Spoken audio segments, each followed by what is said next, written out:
gouvernement Sébastien Lecornu. Est-ce que vous considérez qu'en reconduisant Sébastien Lecornu, les oppositions n'ont pas été respectées par le président de la République?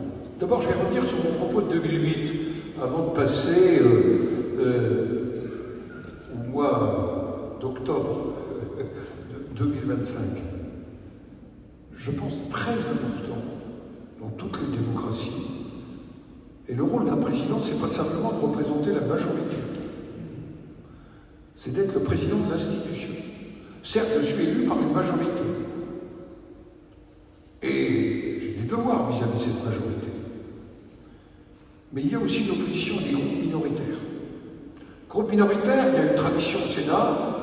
C'est aujourd'hui un groupe moins important qu'à l'époque de Clémenceau, qui s'appelle le groupe des radicaux. Je fais simple, parce que RDSE, c'est pas facile à traduire. Dans lequel il y a des sénateurs qui appartiennent et à la majorité et d'autres à l'opposition. Et la responsabilité d'un président, c'est de permettre à chacun de s'exprimer, d'être attentif à ce que les droits des groupes minoritaires et de l'opposition ne soient pas simplement respectés, mais puissent être valorisés. Pour vous répondre là, c'est autre chose, c'est l'homme politique qui vous répond.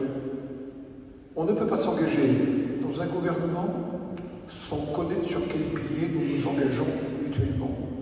Vous ne faites pas de compromis sans connaître les promesses des uns et des autres. Compromis, compromission. Eh bien, je pense qu'il est important de savoir quand on rentre dans une forme de coalition qui n'aura pas la majorité, ce qu'apportent les uns et les autres, mais aussi ce qu'on écoutera et ce qu'on entendra des oppositions et des groupes minoritaires. Donc ma position, c'est qu'il faut éclaircir tout cela si on veut traverser la période. Ma priorité, à moi, c'est de doter le pays d'un budget. Mais on peut le faire sans être dans l'exécutif. Jacqueline Gouraud, je ne veux pas la oublier, mais qui a été ma vice-présidente du Sénat. Nous avons vécu des périodes où nous étions dans l'opposition. Et en même temps, nous dotions le pays d'un budget.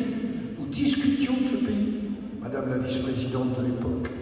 Et donc, je pense qu'on peut doter le pays d'un budget. Le président de la République a pris une décision qui lui appartient, c'est le rôle de la Constitution.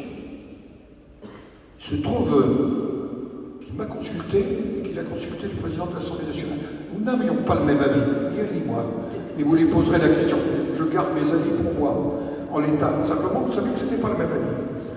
Eh bien, je pense qu'aujourd'hui, si on veut faire autre chose qu'à 20h, il faut maintenant proposer au pays sur quel pilier on peut travailler ensemble et quelles relations nous avons avec les différents groupes d'opposition. Et donc, s'il y avait une clarification de la feuille de route de la part de Sébastien Lecornu, votre famille politique aurait vocation à y entrer? Écoutez, il appartiendra aux instances des formations politiques. En tous les cas, ce que je peux vous dire au Sénat, dans ma responsabilité de président, c'est que je ferai tout pour que le pays ait un budget. Parce que c'est l'intérêt. Ma préoccupation, c'est quand même la France et les Français. Vous savez, on appartient à des familles politiques différentes. Ne crachons pas sur les partis politiques qui sont indispensables à l'expression de la démocratie. Je n'ai jamais cru en même temps, et je crois aux formations politiques, même si c'est démonétisé aujourd'hui. Mais la responsabilité que nous avons, c'est de doter le pays d'un budget. Le faire avant le 31 décembre. Et puis ensuite, il y aura d'autres débats. J'ai deux urgences en ce moment, c'est moi qui l'ai rappelé. Deuxième, c'est qu'il faut doter aussi la Nouvelle-Calédonie de perspectives, parce que c'est une affaire de paix civile. Ça peut vous sembler loin de moi, la Nouvelle-Calédonie. Mais nous avons des compatriotes de toutes origines, de toutes histoires, et on a besoin de la paix civile. C'est ça ma préoccupation.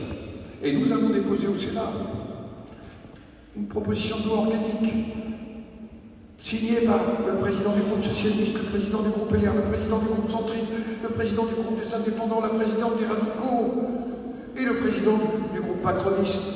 Vous voyez bien qu'on a cette capacité, parce qu'il nous semble que la paix civile, ça mérite un vrai enjeu pour notre pays.